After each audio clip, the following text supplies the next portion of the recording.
Welcome to UND Sports Extra. I'm your host, Dan Hammer. It's a season of change at the University of North Dakota. The winter sports season in full gear now.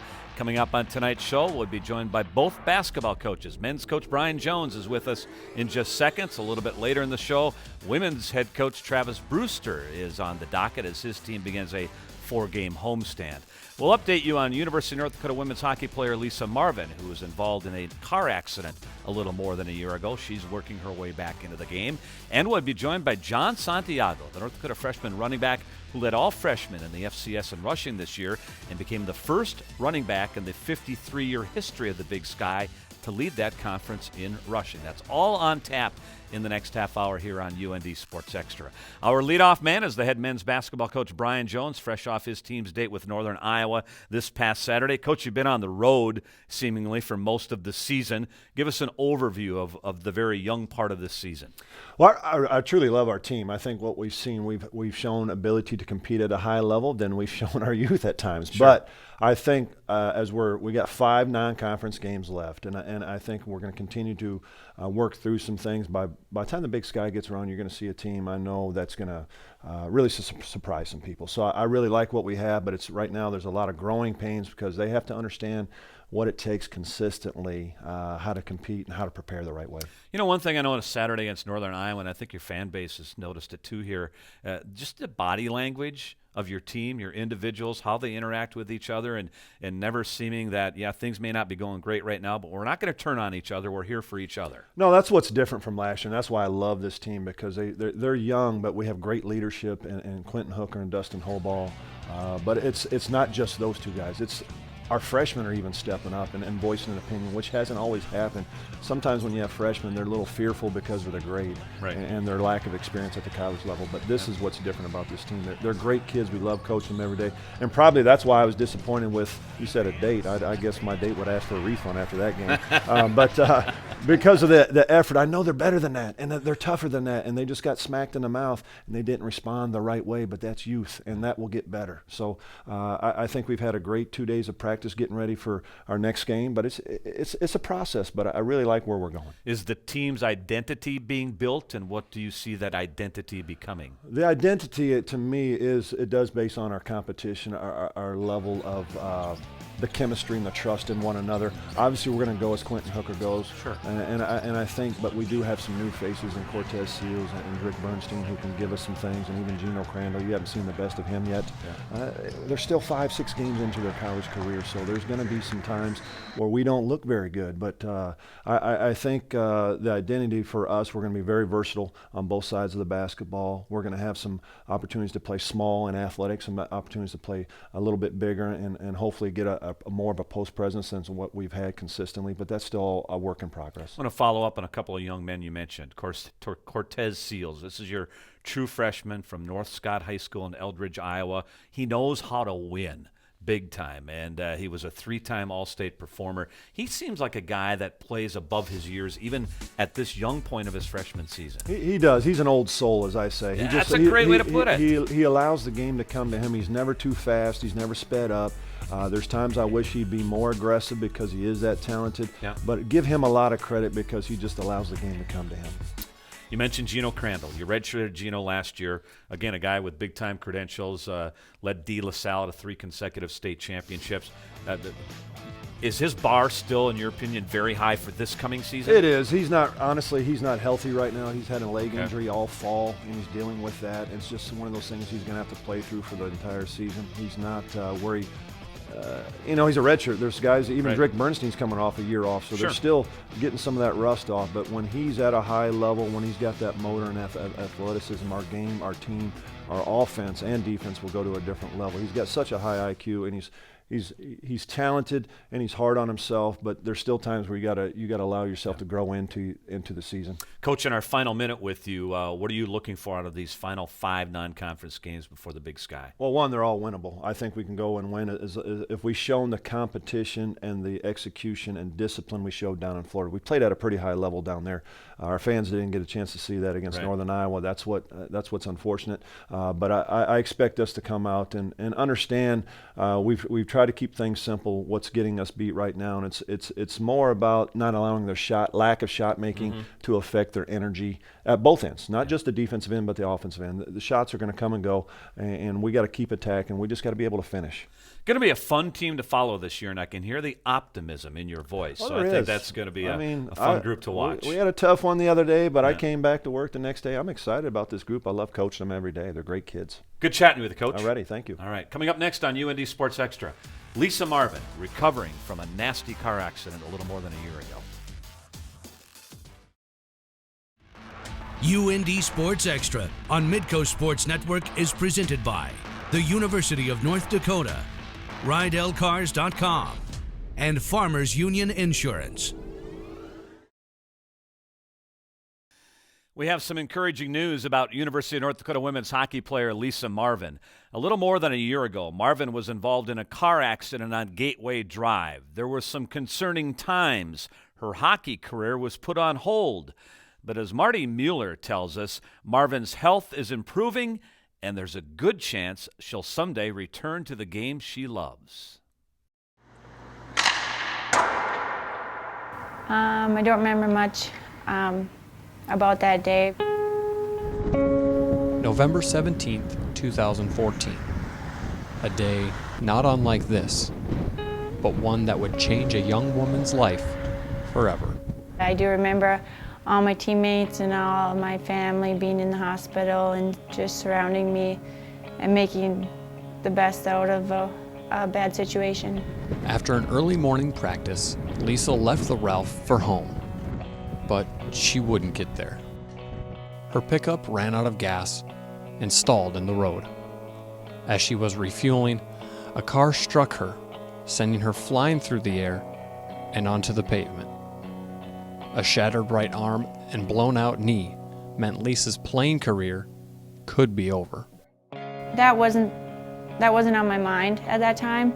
I was more thinking about getting healthy and just having a normal life again. As the months wore on, the chance of a normal life seemed likely, while countless surgeries and strides made during rehab sessions gave her hope of a different sort. As my recovery went on, it started getting more and more possible that maybe I could get back on the ice, and then maybe I could get back to shooting, back to practice. No one has told me like it's absolutely not possible at all. So I mean, that little bit of hope, keeps me going, and lots of support from the teammates.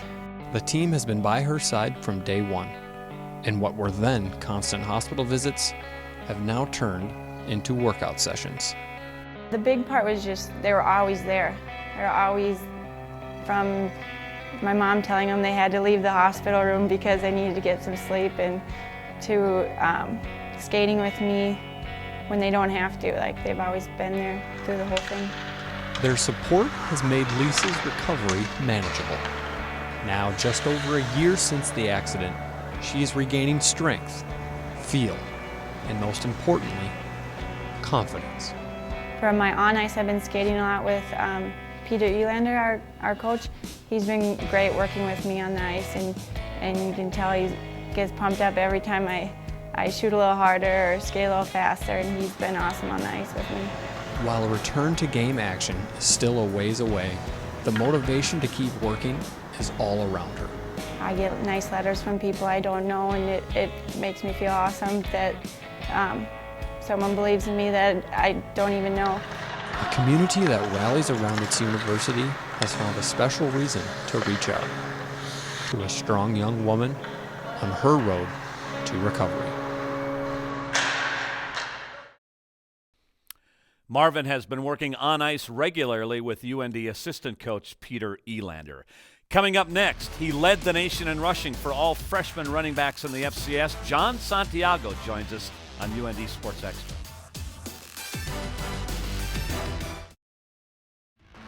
UND Sports Extra on Midco Sports Network is presented by the University of North Dakota, RideLCars.com, and Farmers Union Insurance.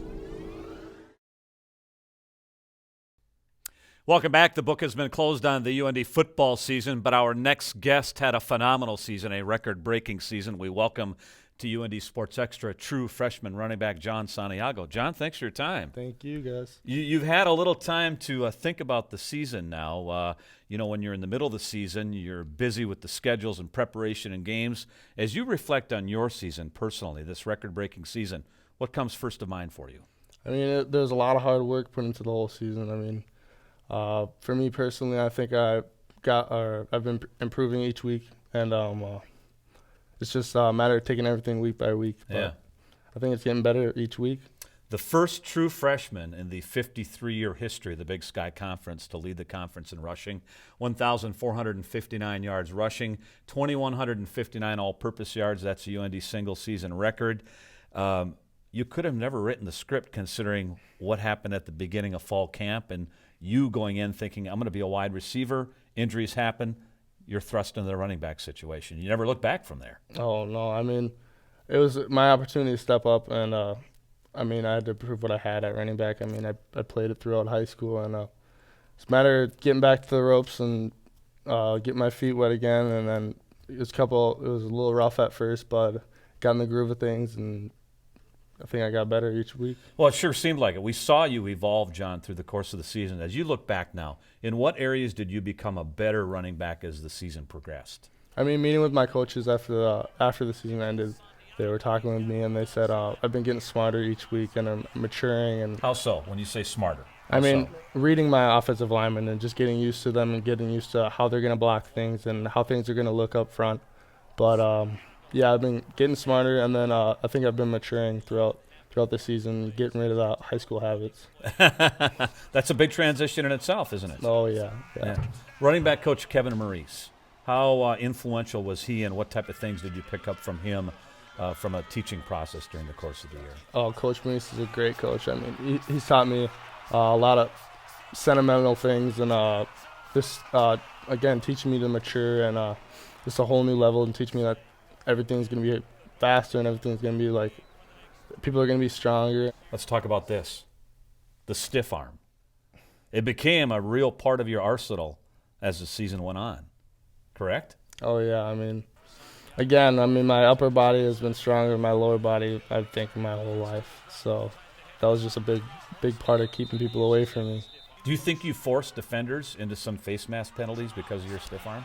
Yeah, Coach has been saying that. I mean, when I throw it out there, I think I have long arms for my body, so it's kind of hard to grab onto me if I push my arm out to full extent. Mm-hmm. So, yeah, I think maybe be triggering people grabbing my face. But you talk about one of the areas that you progressed as the season went on, and that's reading your offensive line. What did you find was key for you as the season went on in doing that? Again, just a matter of getting used to them. I mean, yeah. And each week we worked on how things are going to play out and how things are going to roll through, and I think I've been getting used to it more and more each week, and how they're going to seal people and how pulling guards, how fast they're going to move and stuff like that. Mm-hmm. So just getting used to them and getting used to them moving. I would imagine you go into the off season really hungry for next season, considering the body of work you put on the table this past season. Oh, yeah. I mean, Coach talked to me about that. I mean, got to stay humble, and I got to stay hungry. Yeah. So let's talk about the first pieces of off-season training now. Tell our viewers what's involved in the first pieces before you really get into your heavy winter workouts. Again, we got to get in the flow of things, and I got to get used to these harder workouts week to week. They're going to get progressively harder. And I got to get stronger. I get stronger and got to get it faster for next season. Did this season surprise you at all in terms of what you did when you had the chance? Yeah. It did. I think coming in, I didn't think I was going to play a big role like I did, but it was good. It was good. I got a good taste of the first season, so next year I can come out even harder. Heck of a season, John. The best freshman running back in the FCS this season. Thanks for your time. Thank you. Good chatting with you. That's John Santiago. We have more coming up next here on UND Sports Extra. UND Sports Extra on Midco Sports Network is presented by the University of North Dakota, RideLCars.com, and Farmers Union Insurance.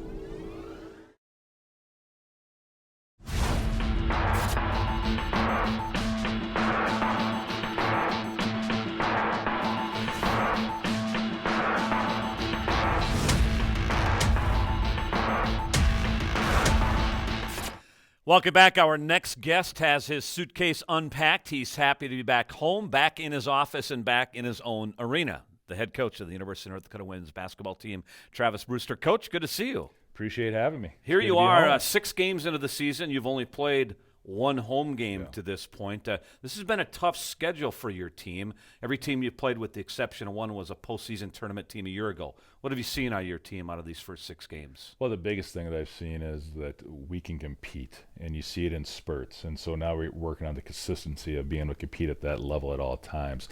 Purposely, the schedule was designed to be a little bit tougher.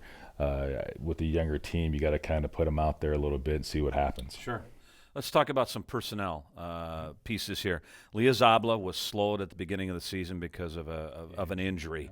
It seems like you have managed her minutes now. She did get a start this past weekend. Where is she on her path back toward 100%? Well, she's still not there. Gave her an opportunity there to see how she was going to handle it. Then she did okay. I think she's playing through some pain a little bit, and so we have to manage that again. It's just one of those things. It's the time of the year where a lot of teams are banged up. We're no different than anybody else. For Leah, it's one of these things of the better that we can manage it now, the better she'll be later on in the season. And obviously she's been a key component since she's been on campus for us. And so we need to be able to make sure we don't put her in a position to push herself too far too fast. So it sounds like you're taking this at a slow pace. Oh, absolutely. I don't want any of my players ever to be hurt. And I don't want them to have anything that's going to affect them later in life because they're playing basketball here at the University of North Dakota. This is part of what they do. It doesn't define who they are. You said at the beginning of the year that Michaela Dyer would have to play a key role in your team. Is she doing that to this point? I think Michaela's starting to handle it. It's something that she's dealt with, obviously, as a player through high school.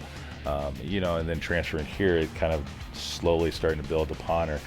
We need somebody else to shoulder that load with Maya Lloyd, and she's starting to do it. We just got to get her to be a little more consistent on the offensive end, and it's coming. The most often asked question for you on Media Day and going into the season. You know where I'm going with this. What about the post? What about the post? Emily Ever's gone. You've lost a lot of post players the last few years. Yeah. Are you encouraged what you're seeing out of Stephanie Smith and Samantha Roscoe here down low with your team? Absolutely. Those two have come along. It's been slow, but they've been coming along pretty steady. Samantha's been a work in progress, obviously, for 3 years, where Stephanie's transferred in and really kind of got her feet wet. It's just she's a different type of post player. She's more defensive minded. She changes a lot of shots on the defensive side. She challenges defenses when she gets the ball because she's a good passer as well. So we can get her a little more accustomed to taking some easy shots around the hoop, sealing for angles will be okay. Samantha's done a very good job of coming in. She's given us a boost off the bench. We tried her starting a couple of times, but she's really been an impact for us in that reserve role, so to speak. She comes in, she knocks down shots. She's pretty crafty around the hoop, and she's very versatile, actually. She puts the ball on the floor well for being 6'4".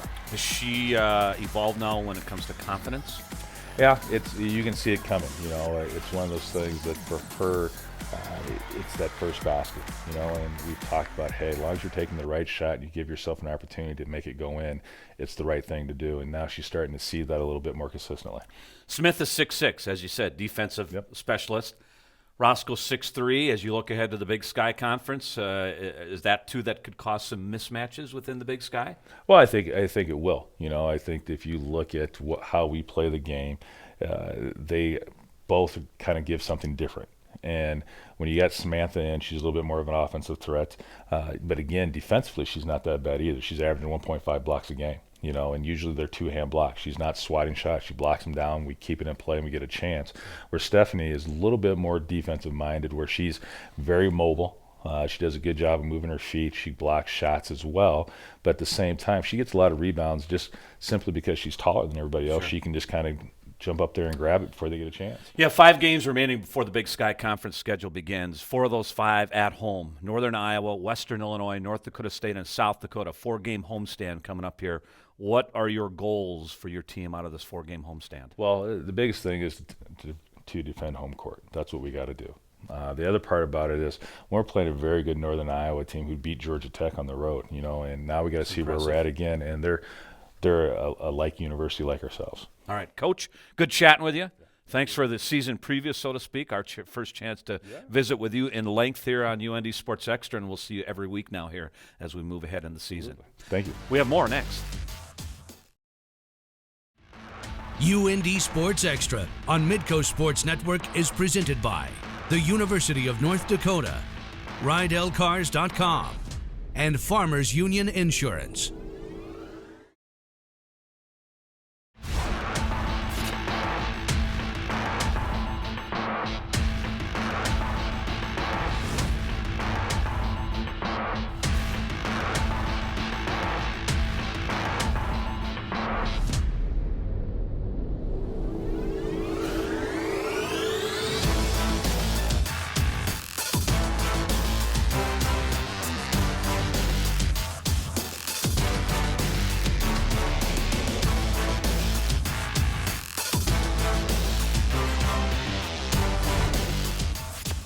We have NCHC men's hockey for you this weekend on Midco Sports Network. North Dakota and Denver, the rivalry resuming Friday and Saturday night here on Midco Sports Network.